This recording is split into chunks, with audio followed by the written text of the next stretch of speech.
key of C, William.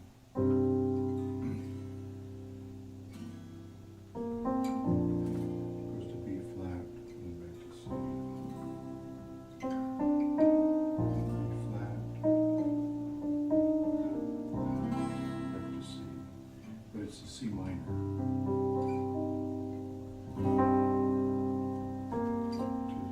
To B flat major to C minor.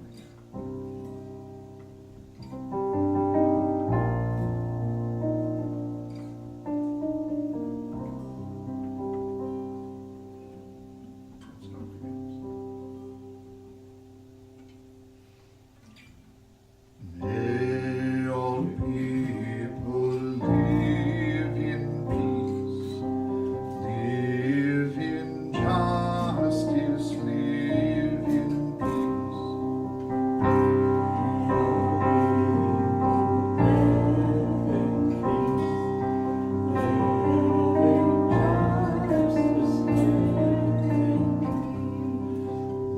May all people live in peace, live in justice, live in peace.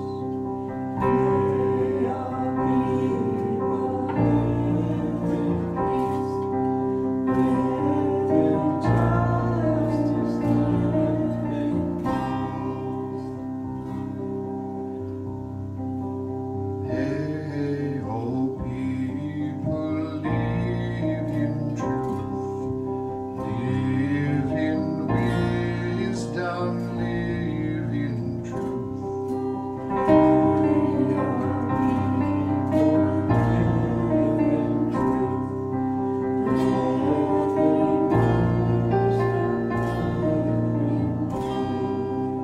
May all people live in truth, live in wisdom, live in truth.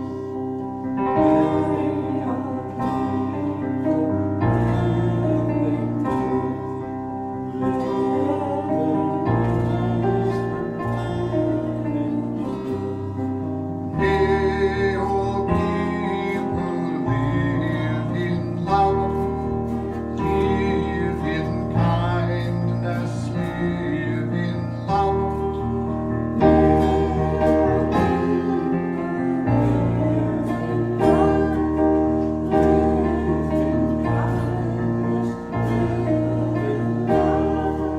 May all people live in love, live in kindness, live in love.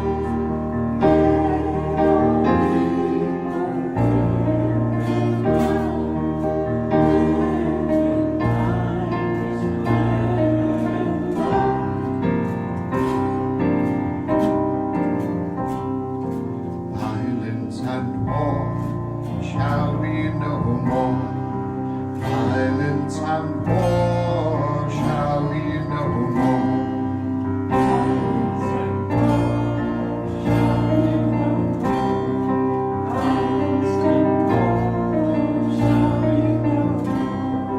Violence and war shall be no more.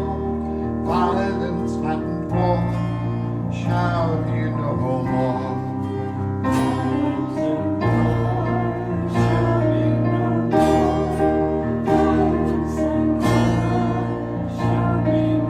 Justice and peace lighten our way.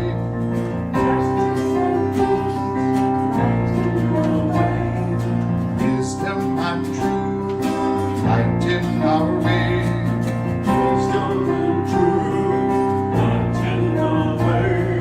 Kindness and love lighten our way.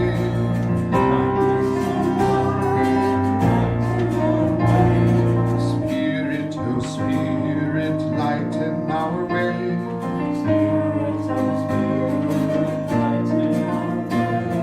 Spirit, oh Spirit, lighten our way.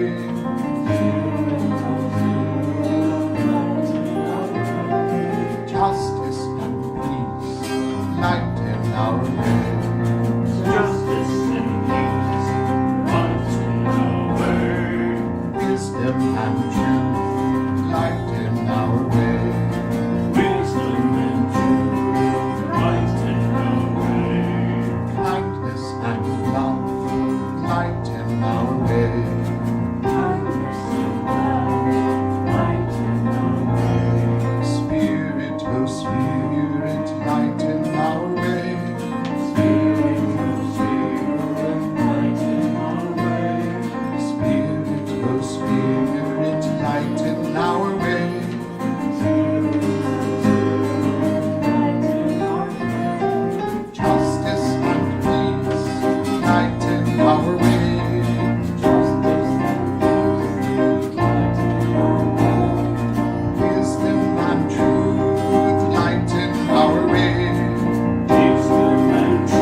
lighten our way.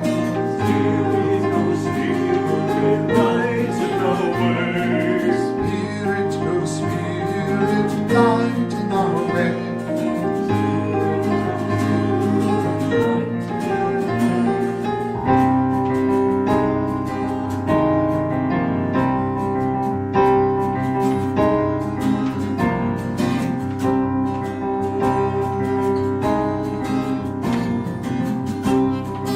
Spirit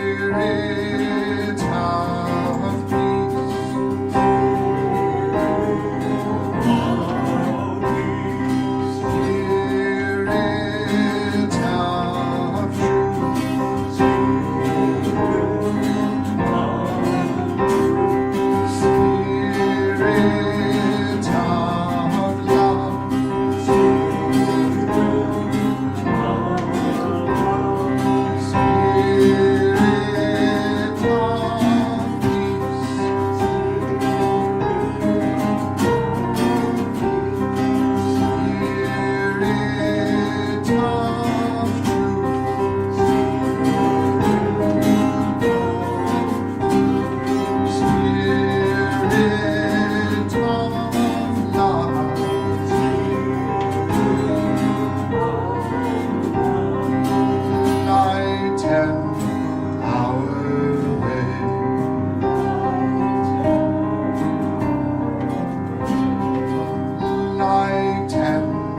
title of this book, A Universal Heart, The Life and Vision of Brother Roger of Taizé.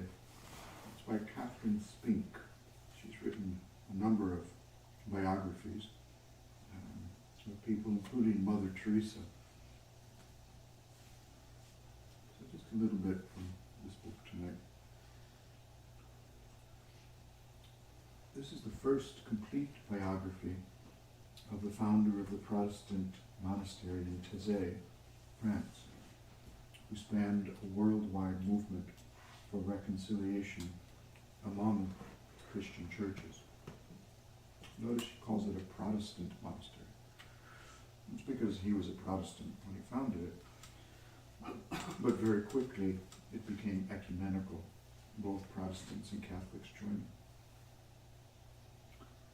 In 1940, Brother Roger bought a house in the remote village of Taizé.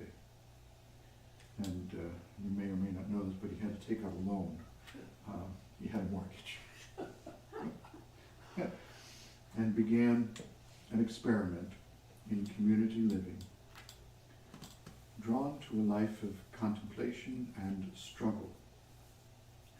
He devoted himself to praying for and sheltering Jewish refugees, orphans, and other victims of the war. Today, the community at Taizé is home to 80 monks, Protestant and Catholic alike, and a center of prayer that draws thousands of visitors every year. What began as a small group committed to helping its neighbors has evolved into an international ecumenical movement of clergy and laity, advocating human rights and social justice in Asia, Africa, India, Latin America, and many other places around the world. Some would take issue with what Catherine Spink says in that last part. She's right, it began as a small group committed to helping its neighbors, but I'm not sure that everyone would agree that it has evolved into an international ecumenical movement. Taizé is not a movement, in my opinion. In fact, when I talk with the brothers there, they would be the first to say it's not a movement, it's a community. And although they have brothers living in different parts of the world, they never really wanted or intend Taizé to be a movement. That's too grandiose for them.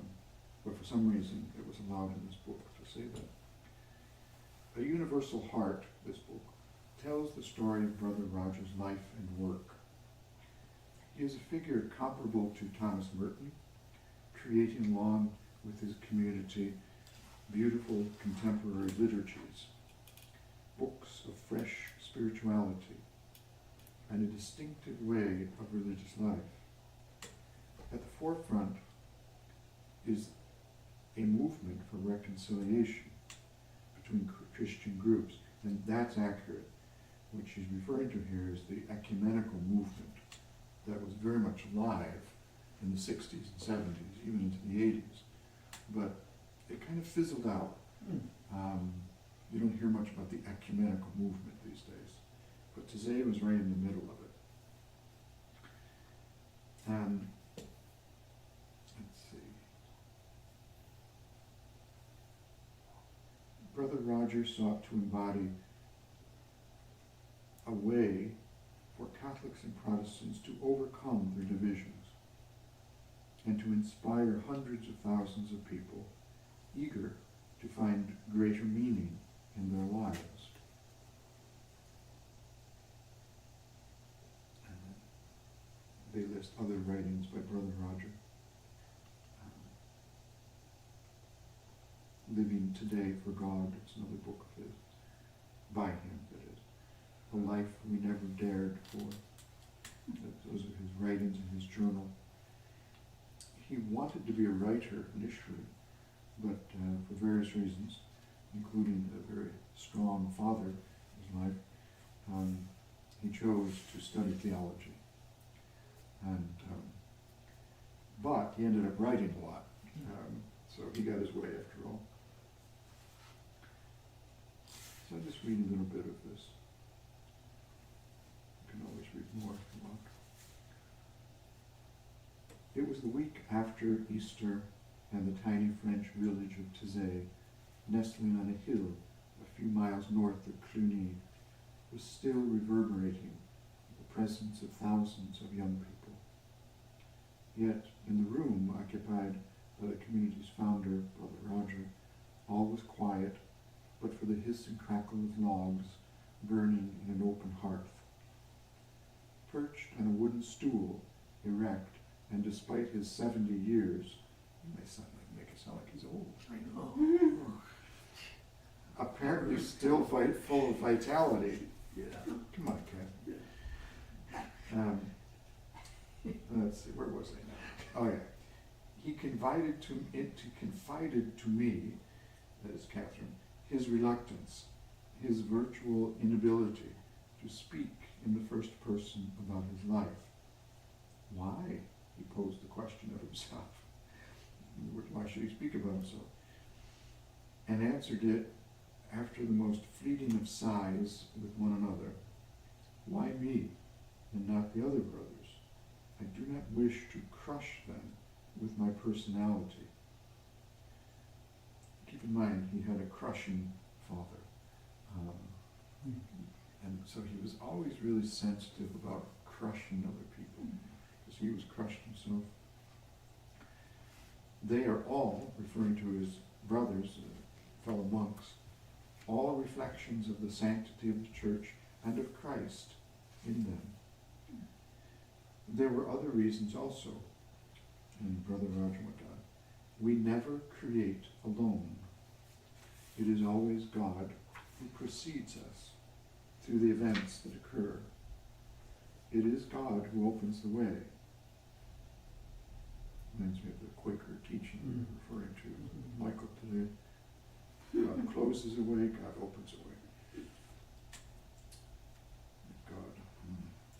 It is a human tradition, a church tradition, but not only a church tradition, to seek founders. Yet it is God who founds. Thus the radiance comes from God, and not from people. I am embarrassed when people say nice things about us, anything that puts us on a pinnacle. I try to forget them as quickly as possible.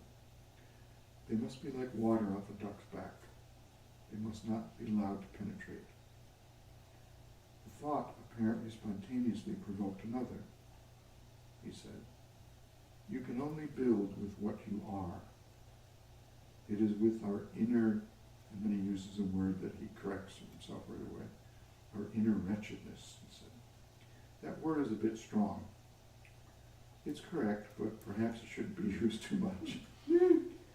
Better say, with our inner fragility, that God places his treasure in each one of us, as in a pot of clay. That's the end of the quote. And then she writes, there was the faintest intimation of personal sadness, of private struggle, beyond the broad, illuminating smile.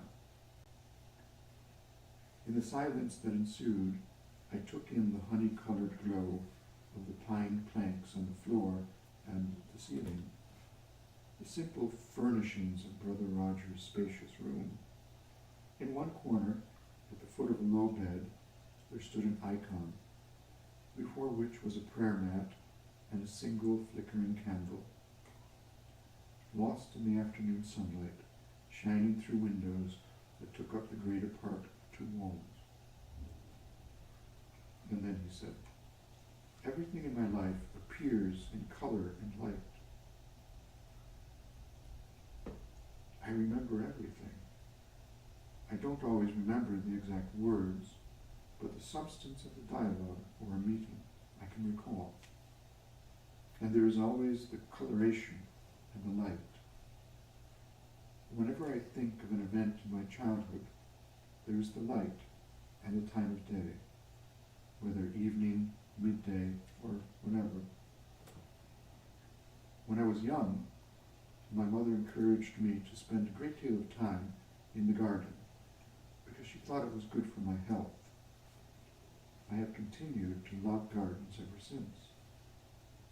Then he goes on. He said, When I was in Rome for the Vatican Council, I remember looking up at the Italian sky through the trees. It was as if the trees were actually in the sky. And then he concludes with a sentence that reminiscent of St. Francis. In one of Francis's writings, he speaks about what he saw when he was in Rome. And most tourists, when they go to Rome, they want to see the spectacular, the big things, the Colosseum, the buildings and so on. But this is what Brother Roger saw, and it sounds like something St. Francis once said. When I was in Rome, I saw the trees. That is what I saw when I was in Rome. It's like everything else was just pale compared to the trees. He goes on. This is Catherine Spink speaking. Brother Roger then invited me to join him at a window overlooking the cluster of village houses and the undulating hills of the Burgundy countryside, and began to describe Taizé as it had been when he first arrived there in 1940. Yet even as he pointed out the various buildings and their uses, in a scene that must by now be so familiar, it was as if for him the beauty of the landscape still had the power to release fresh inspiration. He stood up and said, "Poetry, that's what it's about."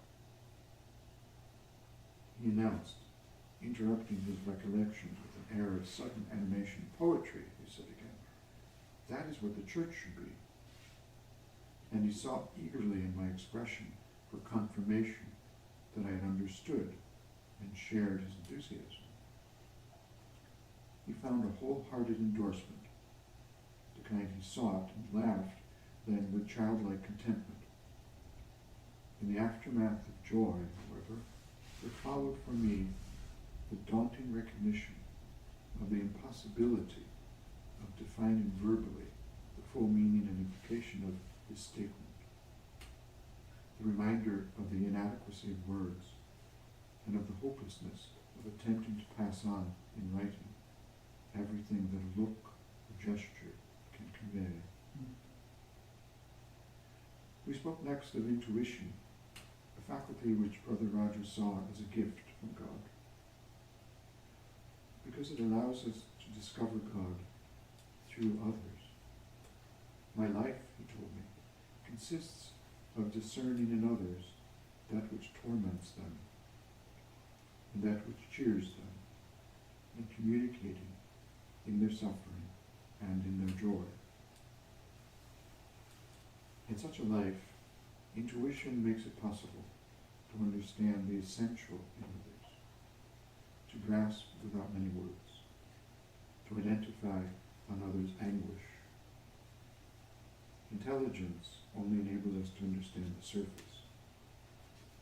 In the life of the gospel, intuition is there to support compassion, to make compassion possible, to avoid unnecessary words. It enables us to discern a reflection of God. That is all we can do, he said. We can try to approach the reliefs, the contours of an immeasurable mystery that is God. In our life here, we do not know the mystery of God, but we draw near to it a good deal, and that is enough. Perhaps here too there lay a clue to Brother Roger's reticence. Knowing itself to be poor, Taizé does not profess to hold the answers to this world's problems. It seeks only to be a listening companion to those who seek the one reality, to search with others, other searchers, for the sources of faith. And in this respect, as in all others, the community and its founder are one.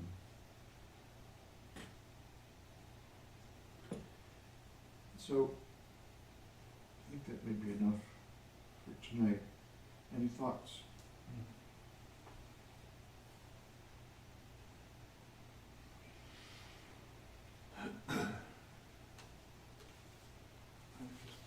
Like them when I hear this picture of them created. Yeah, Yeah, it's a good picture, isn't it? yeah, Yeah. yeah. A very deep and sincere man, yet I see like brightness, a childlike joy in that sincerity. It's not Yeah. serious, heavy. I went to Rome and saw the trees. Yeah, yeah, exactly. Yeah. Yeah, it's a nice Yeah. picture. Yeah, I can kind of relate to that, and that he's in poetry, Mm. because yes, they do inspire poetry.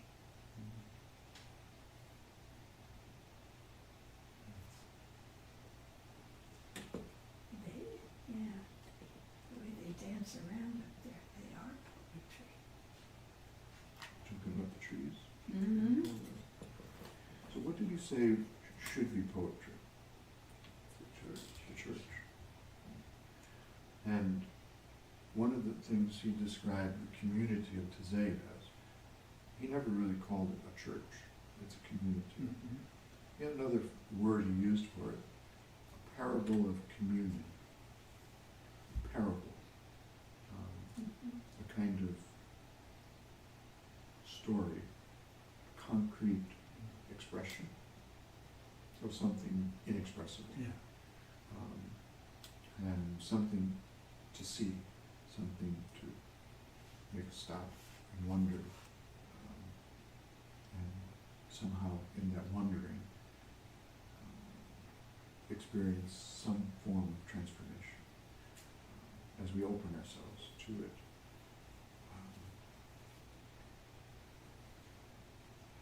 This last bit maybe is worth reading.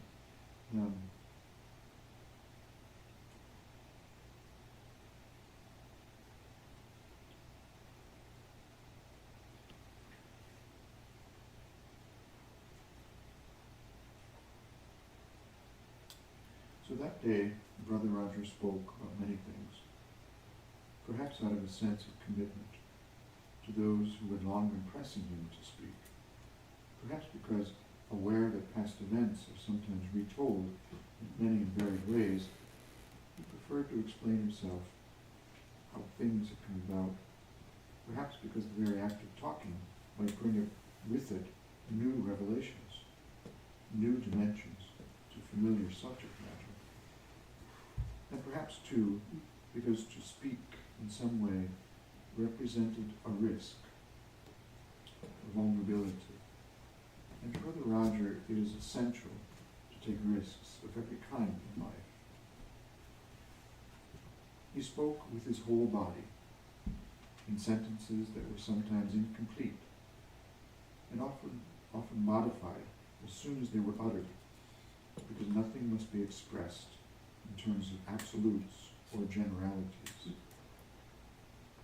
Nothing said by him or by his brothers, who also spoke readily of the past and present, must ever wound, and nothing must close the door to conversation or shared understanding. He was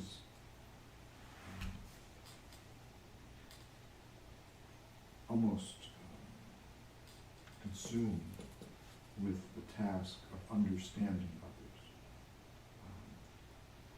It's an amazing thing, but that was intense drive, and he probably felt that if peace was to really come out in any way, that understanding the other was necessary.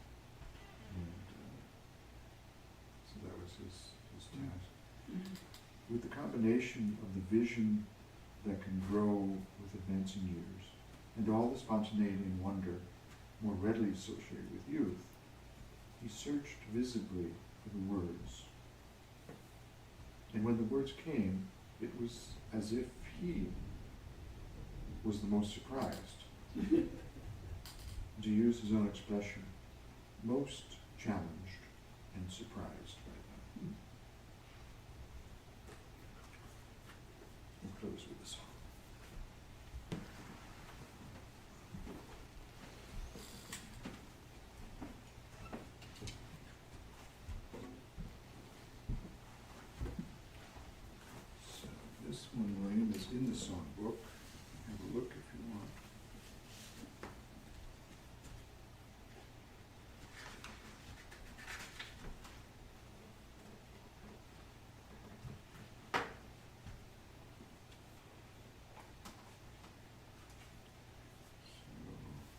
you the songbook if you, oh, you have one, okay. It's on page 32, grant peace to all on earth, and,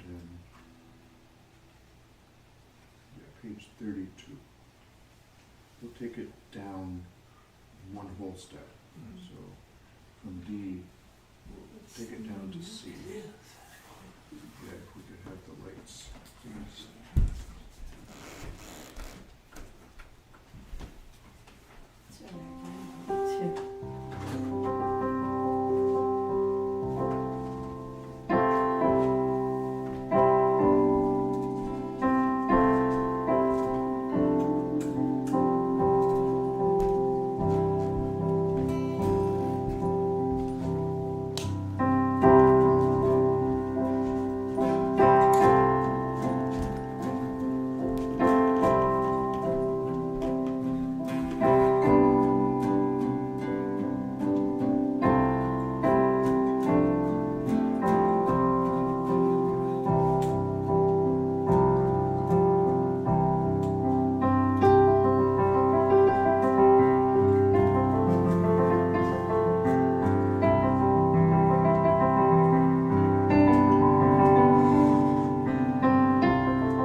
this day a prayer for peace, for an end to the wars, the genocide, the hunger, the poverty, the suffering. May there be peace on this earth somehow. May it be so.